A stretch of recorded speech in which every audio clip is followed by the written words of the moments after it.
My name is Jenna, and I've been married for 3 years now at the age of 30. My husband, Seth, who's 32, works at his family business. His family owns a wholesale liquor company where his father is the president and Seth serves as the director. Ever since we got married, I've been working there as well as an office clerk. My mother-in-law has never involved herself with the family business, having been a stay-at-home mom for the longest time. And when I say stay at home, she used to employ a housekeeper, so she never really had to lift a finger. When I married into the family and started living with my in-laws, they let the housekeeper go. Why would we need a housekeeper when we've got a daughter-in-law? My mother-in-law remarked, and both my father-in-law and husband seemed to agree with her. It seems my father-in-law, who has taken into his wife's family, has never been able to stand up to his wife. Growing up, Seth saw his father always obeying his mother's commands. It's as if he believes that obeying every word is the natural order of things. Even when we visited for the first time before we got married, it was evident that she was the one who ruled the house. Since becoming a part of this family, I've been burdened with both housework and office work. The alcohol wholesale business has been in a tight spot lately, and we can't afford to hire more staff, so I've been lending a hand. They had to let the housekeeper go because the money to pay her was running out. Nevertheless, this company, which has been around since my husband's grandfather's time, manages to keep going thanks to long-standing business relationships. The grandfather founded the company in his lifetime and expanded it to its current scale. There are about 10 employees who handle sales and deliveries, even delivering quite far away. The grandfather, having no son of his own, had my father-in-law, who was a promising employee, take over the business. He arranged for my father-in-law to marry his only daughter and entrusted the company to them. I never met this grandfather myself, but apparently he was a stern man. Dad is a patient man, Seth often says, praising his father. He never got angry, no matter what was said to him. Grandpa was pretty stern, but Mom is even more so. Seth, who accepts whatever his mom tells him, talks about it as if it's someone else's business. Until we got married and started living together, I couldn't have imagined this side of Seth. While we were dating, he seemed like a bit of a wild one, but at home, he becomes almost invisible. He's also lively and energetic at work, but turns quiet as soon as he gets home. The same is true for my father-in-law, who's bustling at the company, but becomes as quiet as a church mouse at home. I was shocked at first by their transformation, but now I find myself in the same boat. In this house, my mother-in-law is the absolute authority, and no one dares to defy her. When we first started living together, she made a huge fuss because she didn't like the food I made. The dinner I made casually was apparently too spicy for her, and she tossed it into the trash after just one bite. In a panic, I quickly apologized. I'm sorry, was it too spicy? My mother-in-law made me stand before her and began her lecture. Are you trying to make me sick by making me eat something this spicy? I was petrified by the sight of my mother-in-law's face, which looked like a demon. Seth and my father-in-law stopped eating their meals and sat rigidly, their eyes cast downwards.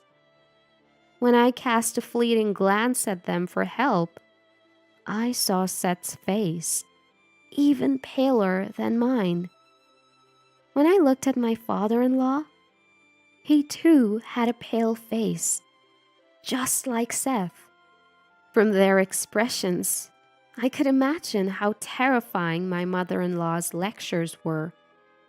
After enduring more than 30 minutes of my mother-in-law's sermon, I had forgotten why she was angry in the first place. Even my angry mother-in-law seemed to have gotten hungry and ended up eating the meals I made. Seth and my father-in-law have always lived with my mother-in-law, so they have learned to live quietly at home. That's when I started to regret marrying into such a formidable family. When my mother-in-law was a young adult, her father's company was at its peak. An employee who had just been working for the company for a long time spoke nostalgically about it when he was retiring. Apparently, they had more than double the number of employees they have now, and their sales were incomparably higher. My mother-in-law had experienced this prosperous era and finds it hard to lower her standard of living.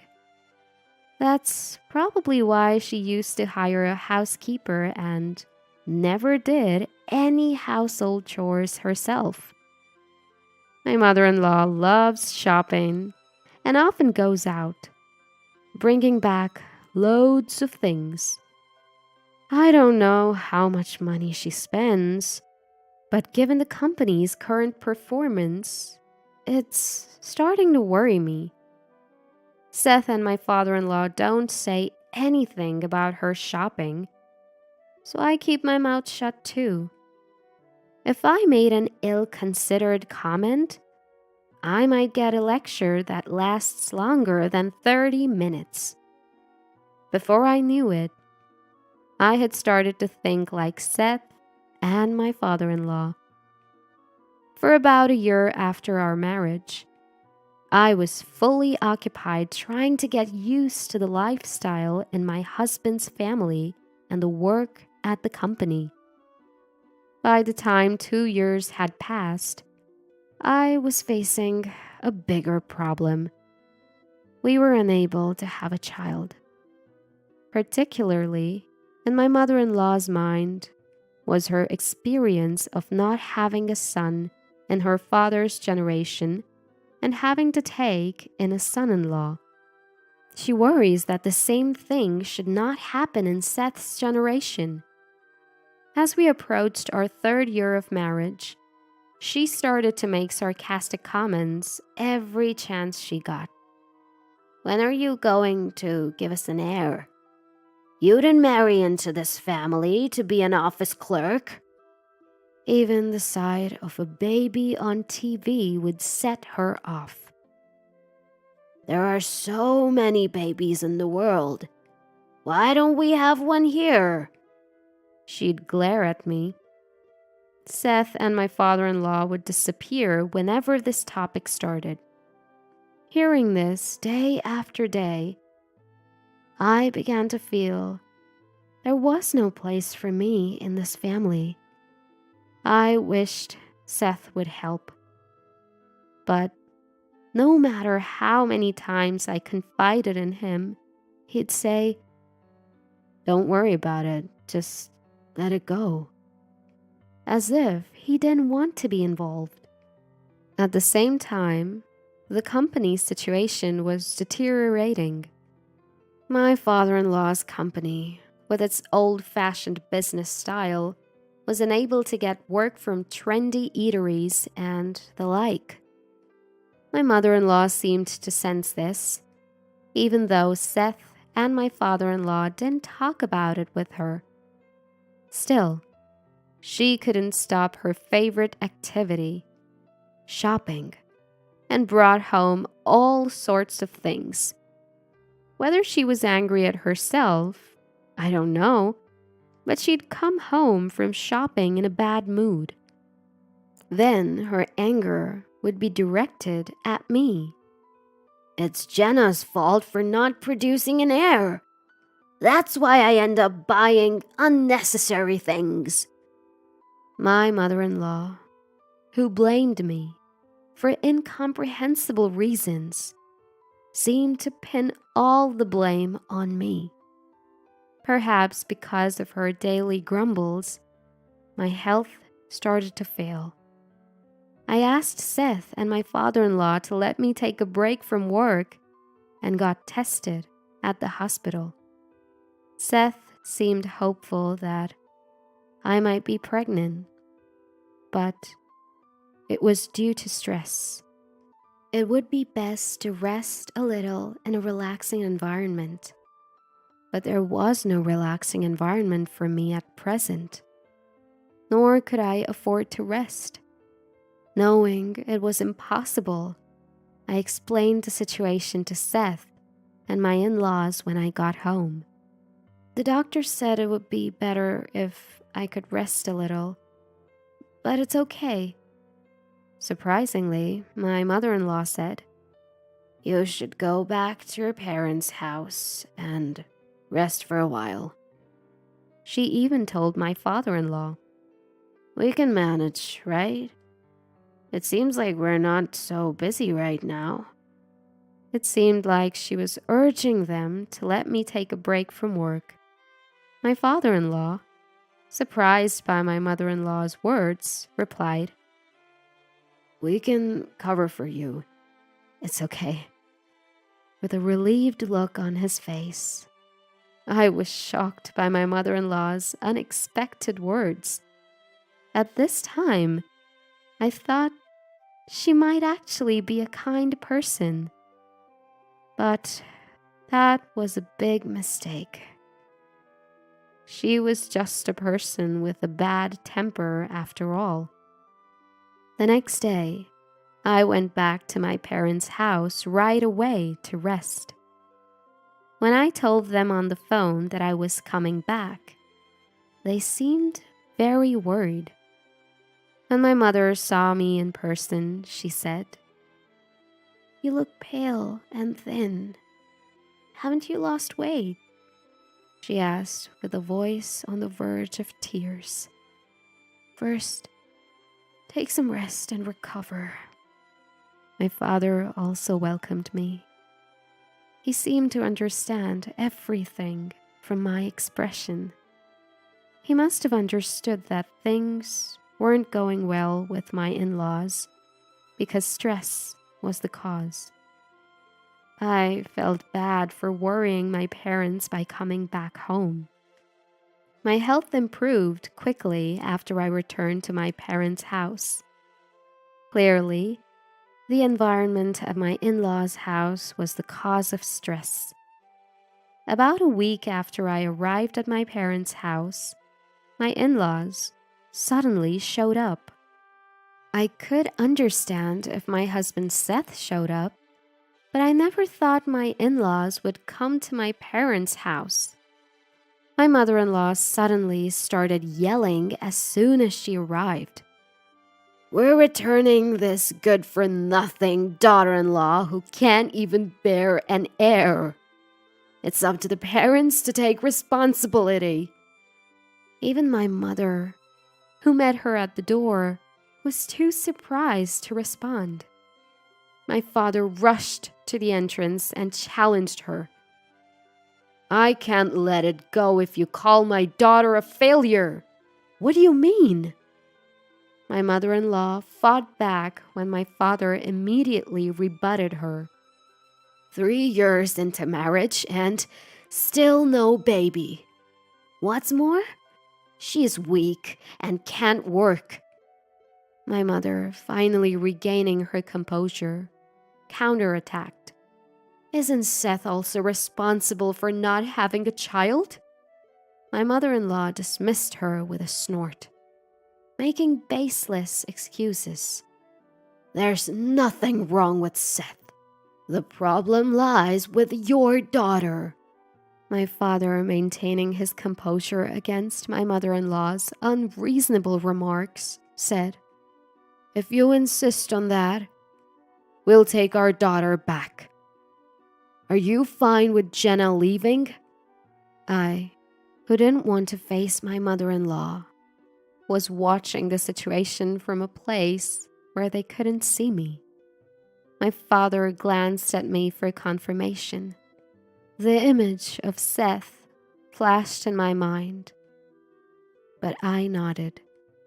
Seth hasn't visited me once since I came back home, and he can't stand up against his mother's remarks. There's a limit to calling someone a failure or trying to return them like some defective product. From now on, we'll have no relation with you. Please remember that. My father responded very politely. My father-in-law, hiding behind my mother-in-law, seemed like he wanted to say something. However, my mother-in-law cut him off. We'll send the failure of a daughter-in-law's luggage later. We'll hire a divorce lawyer too. With that, my in-laws, who glared at my parents, left. Why didn't you say something more to such rude remarks? My mother, this time, turned on my father. Calming her down, he said, There's no use talking to that woman. Don't worry. We'll make her realize her mistake through our actions, not words. My mother, not understanding what my father meant, was still furious.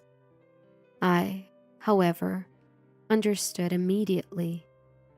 My father-in-law also knew, which is why he tried to say something.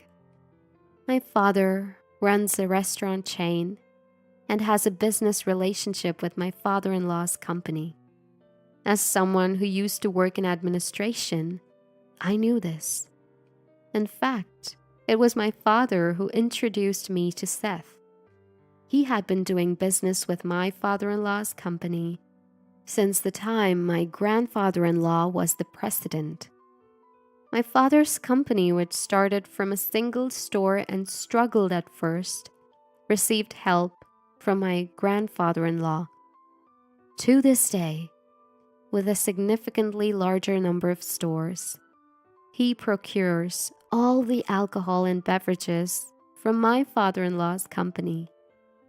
To be honest, it seems cheaper to source from elsewhere, but they continue trading out of gratitude to my grandfather-in-law. Given that my father's company also runs an affiliated pub, it's a big account for my father-in-law's company. My mother-in-law, who didn't know about this, was able to maintain her attitude towards my father. The next day, my father called my father-in-law's company and told the person in charge, We're ending all transactions with you. The flustered person in charge immediately reported to my father-in-law and Seth. My father-in-law, who had not anticipated that all transactions would be stopped, finally lost his temper with my mother-in-law. Because of you, we have lost a major business deal. The normally gentle father-in-law's fury and the loss of a major deal seemed to have shocked my mother-in-law. What? It's because of me? My father-in-law explained to my mother-in-law that I am the daughter of a major client. When Seth and I got married, this was brought up. and my father-in-law thought my mother-in-law remembered it. She, who didn't care about business, had completely forgotten and only then remembered. Now that you mention it, I vaguely recall something about it when Seth was getting married. Finally, grasping the severity of the situation, my mother-in-law was flustered. Seth also lashed out at her. What were you thinking? Deciding on Jenna and my divorce on your own? I had reported to Seth about my mother-in-law demanding a divorce from me. I don't want a divorce. Moreover, if things continue this way, our company will collapse. Given that my father's company is a large client and profitable, if the transactions stop, they wouldn't be able to manage the business. Presently, all trading partners are demanding lower prices and they're hardly making any profit. My father's company, due to the relationship between my grandfather-in-law and my father, hadn't requested any price reduction. Such a relationship of trust seemed to be the only reason why my father introduced Seth to me. That evening, my in-laws and Seth came to my parents' house, but my father did not allow them inside. At the door, my father asked, "After all the disrespect, what brings you here today?" His anger was evident, as my father-in-law apologized from the bottom of his heart and pleaded, "We are sorry for our behavior yesterday. Could we ask you to reconsider our trade relationship?" Despite his plea, my father didn't seem to lend an ear.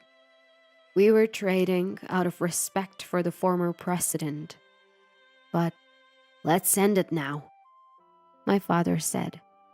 And my father-in-law apologized over and over again. Then, turning to Seth and my mother-in-law, he said, "You two should apologize as well." Prompted by my father-in-law, both seemed unwilling. Moreover, my mother-in-law stated, "Why do we have to go this far? Let's just give up and find another trading partner," expressing her refusal to prostrate. Seth also followed suit. "There's no need for us to apologize, as Mom said." They wouldn't listen to my father-in-law. Seeing Seth's attitude, my father became even angrier. "Seth, I am disappointed in you. Why didn't you defend my daughter?" At my father's words, Seth couldn't respond and kept his gaze low. "Because you always do whatever my mother-in-law says. I've been suffering." Without thinking, I rushed to the entrance and finally voiced my feelings towards Seth. Seth tried to speak, but watching my mother-in-law's facial expression, he couldn't say anything. Seeing him like this, I decided that divorce was the only option. Until now, I thought we might be able to mend things, but even that tiny hope vanished completely. "I'll pick up my belongings later," I told Seth clearly. My mother-in-law didn't seem to like this attitude of mine and started making a fuss. "Yes, that's right. Seth needs to get a divorce from you quickly and find a new bride." My mother-in-law, who had come to apologize, started to badmouth me again. "This time we'll get a bride who isn't a failure and can give us a successor." With that, she loudly walked out of our house alone.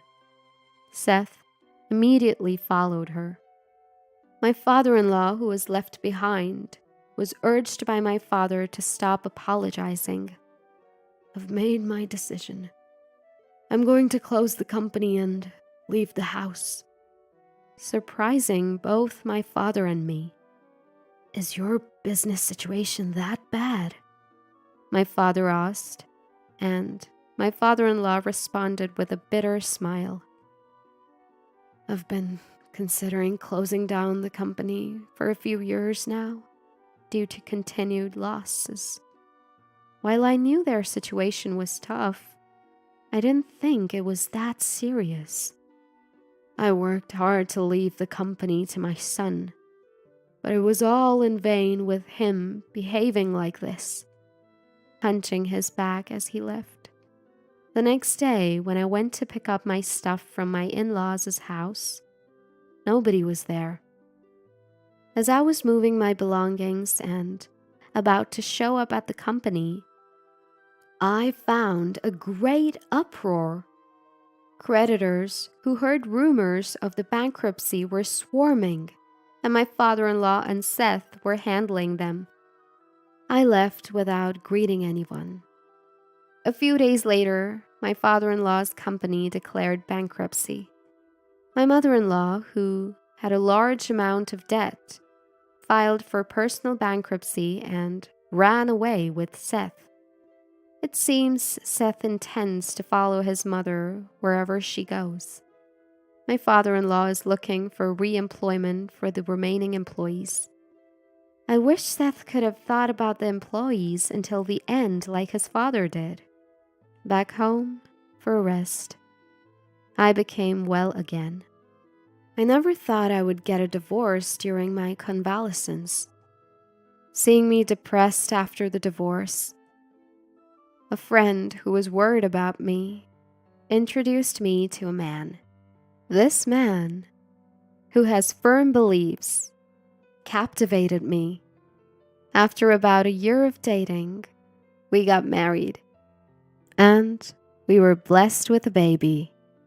When I got pregnant easily, something I had been hoping for so long, I thought the problem must have been with Seth. Now, I can laugh about it. But at the same time, I was so troubled that it affected my health. Perhaps a peaceful environment was good for me. In any case, now I can't wait for the arrival of our baby.